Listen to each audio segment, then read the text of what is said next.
I overheard my sister and our mutual friends talking about how I'm not good enough for my boyfriend. They don't know I heard, and now I feel completely lost. My sister, 25F, and these friends are the people I consider closest to me. I, 23F, love them so much, I even once tried to donate a kidney for one of them. So, hearing what they truly think about me broke my heart. My boyfriend, 25M, is an amazing person. He's kind, funny, incredibly smart, and honestly looks like a model.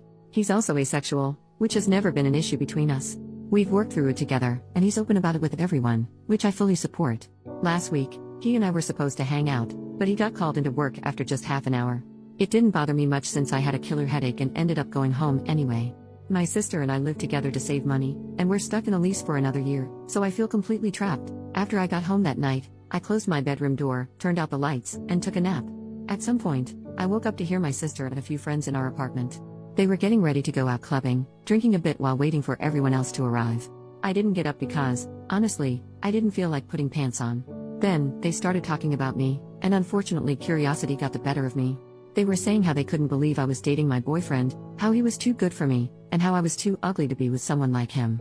My sister chimed in, suggesting that his asexuality was just an excuse to avoid being intimate with me. Hearing that hurt so much because I've confided in her about my insecurities before. It got worse. They mocked my learning disability, using the R word, which I can barely stand to even think about. They made fun of my job, said I wasn't financially stable, and even joked that I'd have to beg to get fucked. All of them laughed and joined in. By that point, I was crying quietly in my room. I felt so hurt. After they left, I just stayed in bed, numb and unsure what to do. Since then, I've tried to avoid them, getting up early, staying out late, or spending time at my boyfriend's place. I've been answering their messages but in a colder and more distant way. I know I need to talk to them, even if it's just to say goodbye. But right now, I feel too ashamed and hurt to even open my mouth. My boyfriend has noticed something's wrong and he's worried, but I can't shake off what they said.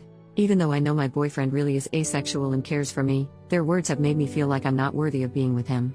My sister has always been my best friend. I've shared with her how insecure I feel, how I sometimes feel too ugly and stupid to deserve him. I even showed her our messages and confided in her about his asexuality. The fact that she could say these things behind my back and that none of my friends stood up for me, it hurts more than I can put into words. I don't know what to do. Maybe I could break the lease, even though it would be expensive. I don't know how to explain it to them, though, or how I could ever face them again. I'm not even sure if I should tell my boyfriend what happened. Edit to add, I can't thank everyone enough for all the support and advice. Seeing so many people take the time to offer help has truly made this heartbreak a bit easier to bear. I'm planning to talk with my boyfriend tomorrow when we're at his place. I think I might just show him this post. Edit to, again, thank you all so much. I've been overwhelmed by the kindness from strangers on the internet, and it's helped me feel less alone in all this. I really need to get some sleep now, but I'll be back tomorrow to respond to more of the comments. Thank you, everyone. Update, 10 days later. Hey everyone, first off, I just want to thank you all for the messages and comments on my last post. The support honestly helped me get out of bed and face the day. I ended up showing my boyfriend the post because I just couldn't find the right words to explain it all. He was sad and disappointed, but as an asexual person, he's dealt with his fair share of ignorance and harsh comments, so he understood. Mostly, he felt angry on my behalf and agreed with a lot of the advice, especially that I should confront my sister. We decided a letter would be the best way since I often write letters for different occasions, and it felt less confrontational but still meaningful.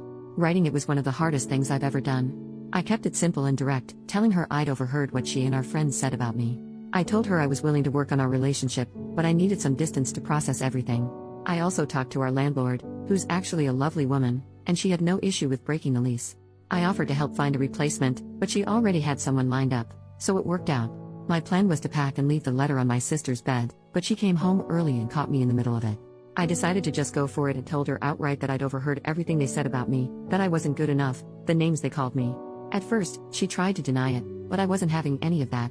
Then she tried to downplay it, saying I was overreacting, but I just looked at her, not saying a word. Eventually, she apologized and started crying, and for a moment I thought we might actually work things out. But then she shifted, making it all about her. Here were her main points. I just can't understand how hard it is to be pretty, no joke. I don't get how she feels because I'm used to not being the best. It's not fair that I get to date a gorgeous guy who's out of my league while she's single. She feels embarrassed when we go out, and people assume my boyfriend is hers, not mine. She knows asexuality isn't real and thinks we're just doing this for attention. I just froze. I wish I had something to say, but I was too stunned to speak. She then said she needed to go out to recover from our traumatic conversation and left. I just finished packing, left the letter on her bed, and moved out. Right now, I'm staying with my boyfriend while I look for a room closer to work. I also wrote letters to my friends and sent them out before blocking them on all social media and contacts. I'm sure they'll find a way to approach me since we work near each other, but honestly, I don't care. On top of all this, I had dinner with my parents last Friday. I told them an edited version of what happened, leaving out anything about my intimate life, and explained that I broke the lease and cut ties with my friends. Their reaction?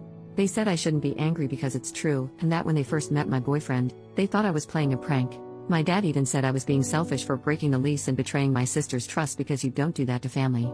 Since then, I've been ignoring them, my sister included. I'm okay, honestly just more tired than anything else. Relevant comments.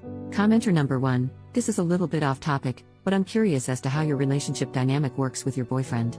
I don't know too much about asexuality / you mentioned you have a disability, so if it isn't too personal for me to ask, how does your relationship work? How do you go about an intimate life? I don't mean to be offensive or nosy, so apologies in advance, I'm just curious. OP, don't worry.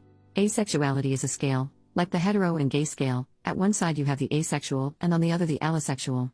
Between you have different shades of gray. Some people don't feel intimate attraction but don't really care about making love if it makes their partners happy, some really don't want to do it, some only feel intimate attraction for those they have an emotional connection. It's a very diverse community. As for the obstacles of dating an asexual man, I guess it mostly falls into what you consider a deal breaker. What are your needs, etc. I can live without love making. I can live happy without love making. Again, it's about compromise. There are other things in my relationship that are more important to me than love making and they are being met, so I'm happy. I guess it just goes down to, if you can't date someone without love making, that's okay. If you can, that's okay too. The only wrong thing is to start shitting rules.